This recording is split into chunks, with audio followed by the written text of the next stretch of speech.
नमस्कार, मैं आराधना सुधा। आप देख रहे हैं हिंद लाइव 2.0। आज रेवड़ियों में भी वो स्वाद नहीं बचा, क्योंकि चीजें सस्ती हो या महंगी, पर खुद कोई लेकर खाए तभी अच्छा। क्योंकि लोगों का कहना है कि मुफ्त क्यों बांटते हैं रेवड़ियां। एक तरफ मनीष सिसोदिया पर सीबीआई ने एफआईआर दर्ज कर दिया, तो वहीं दूसरी तरफ कुछ सच्चाई के ज्ञानी, जिनका काम सिर्फ मौजूदा सरकार के कामों का विश्लेषण करना है, उनका कहना है कि द न्यूयॉर्क टाइम में छपी आम आदमी पार्टी की शिक्षा मॉडल की तारीफ एक विज्ञापन है। भारतीय जनता पार्टी भी एक अच्छे काम की जब सराहना न कर सके तो तारीफ चुने, ऐसा सुनने में थोड़ा सा अटपटा जरूर लग सकता है। जबकि दिल्ली की सरकारी स्कूलों की शिक्षा से आप और हम सभी भलीभांति परिचित हैं।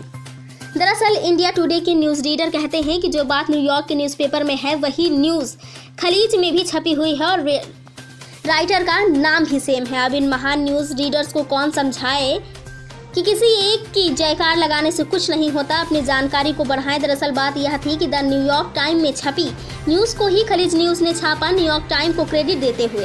और सबसे बड़ी बात तो यह है कि न्यूयॉर्क टाइम्स ने खुद बताया कि यह कोई विज्ञापन नहीं है। अब एक मामला जालोर के सुराना गांव का भी है, जिसकी खबर ना तो न्यूयॉर्क के अखबार में जाएगी और न महान अर्थशास्त्री इस पर चर्चा करेंगे कि एक दलित छात्र को सिर्फ शिक्षक की मटकी से पानी पीने के लिए पीटा जाता है।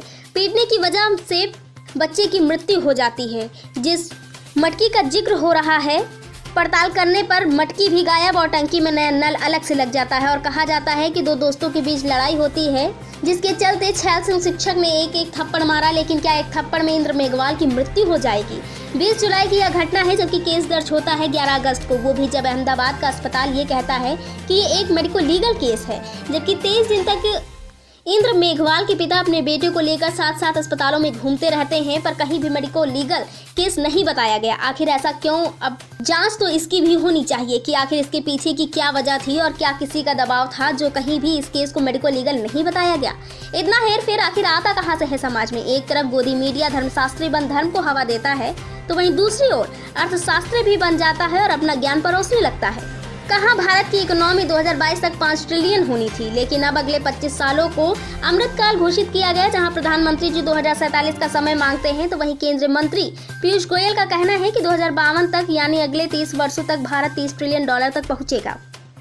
तो वहीं पिछले साल अगस्त में कुछ आंकड़े रखे अर्थव्यवस्था के सरकार ने IMF यानी अंतर्राष्ट्रीय मुद्रा कोष के आंकड़ों का हिसाब देते हुए बताया कि 2018-19 में 2.7 ट्रिलियन डॉलर, 2019-20 में 2.9 ट्रिलियन डॉलर, 2020-21 में 2.7 ट्रिलियन डॉलर, 2021 और 22 में 3 ट्रिलियन डॉलर, ये अनुमानित आंकड़े हैं। और जो यह भी साफ करते हैं कि अर्थव्यवस्था का आकार झट से डबल नहीं होता, बल्कि इसमें भी वक्त लगता है। तो अब ये 30 ट्रिलियन कैसे होगा, ये सबसे बड़ा सवाल है और आम जनता का यह सवाल आगे भी रहेगा। दोस्तों, यदि आपको हमारा वीडियो पसंद आए तो हमारे चैनल को लाइक, सब्सक्राइब, शेयर करना न भूलें। धन्यवाद।